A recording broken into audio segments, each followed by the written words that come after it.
Exercice 12, une autre représentation pour conclure. Soit f, la fonction définie sur R par, donc on a f de x est égal à 2x au carré moins 7, d'accord. Soit x un nombre différent de 1, exprimé en fonction de x, le taux de variation entre f et entre 1 et x. Donc f de x, on l'a déjà. F de 1 est égal à 2 fois 1 au carré, donc 2 fois 1 moins 7, ça me donne moins 5. Je calcule mon taux d'accroissement ou le taux de variation.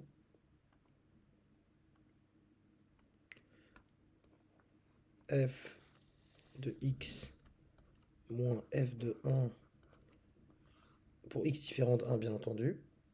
Donc x différent de 1, ça me fait x moins 1 et ça m'amène à 2x au carré moins 7 moins 5. Le tout, donc il y a le moins de la formule, et le moins 5 pour f de 1. Ce qui m'amène à, du coup, le tout sur x moins 1, qui est égal à, du coup, 2x au carré moins 7 plus 5, c'est moins 2 sur x moins 1. Est-ce qu'on sait du coup de pouce? Non, on est déjà habitué. On factorise par 2, ça me donne 2 facteur de x au carré moins 1 sur x moins 1. Et attention, on est grand maintenant. On a des bons réflexes. X au carré moins 1, c'est la même chose. C'est égal à x au carré moins 1 au carré. On reconnaît l'identité remarquable.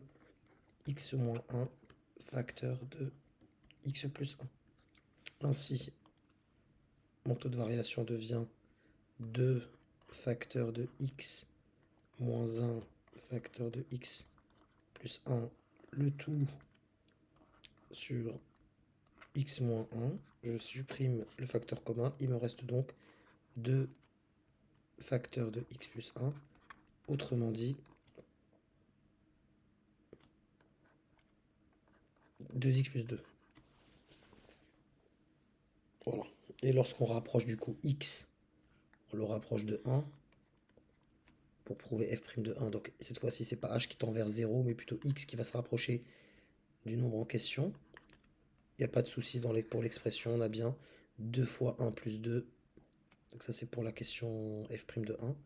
Mon taux d'accroissement vaut 2x plus 2. Donc quand je rapproche x de 1, ça me fait 2 fois 1 plus 2. 2 plus 2, ça me donne 4. Donc là, ça me donne 4. Je fais pareil pour f' de moins 2.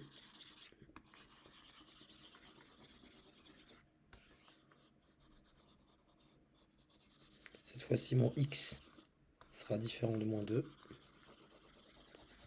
Mais on va le rapprocher de moins 2. Encore une fois, c'est toujours délicat de parler de ce genre de choses alors qu'on ne maîtrise pas la théorie. Se rapprocher d'eux, qu'est-ce que ça signifie finalement? Mais on comprend intuitivement ce que ça signifie et on fait avec. Donc là, on est à la question 3. On a f de x égale à ça. F de moins 2 vaut 2 fois moins 2 au carré moins 8. Donc 2 fois 4, moins 7, pardon. Je calcule déjà à l'avance le reste. Donc 2 fois 4, c'est 8. 8 moins 7, ça fait 1. Et donc là, je calcule mon taux d'accroissement entre x et moins 2. Donc f de x moins f de moins 2. Le tout sur x moins moins 2. Attention. Ce qui me donne f de x, c'est toujours 2x au carré moins 7.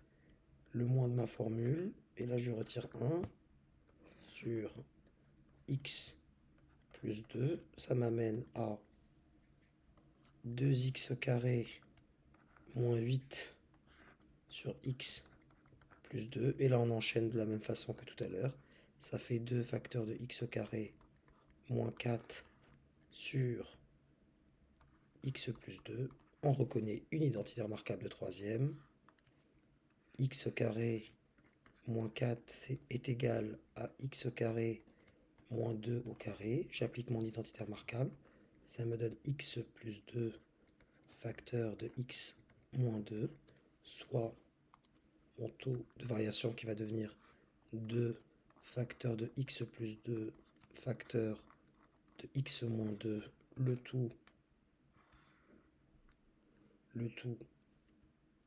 sur x plus 2. J'ai limite mon facteur commun qui est x plus 2. Il me reste 2 facteurs de x moins 2. Et en le développant, je trouve 2x moins 4. Et en faisant tendre ce x, en le rapprochant de moins 2, je trouve 2 fois moins 2 moins 4. Et moins 4, ça donne moins 8. Ce qui est le résultat ici.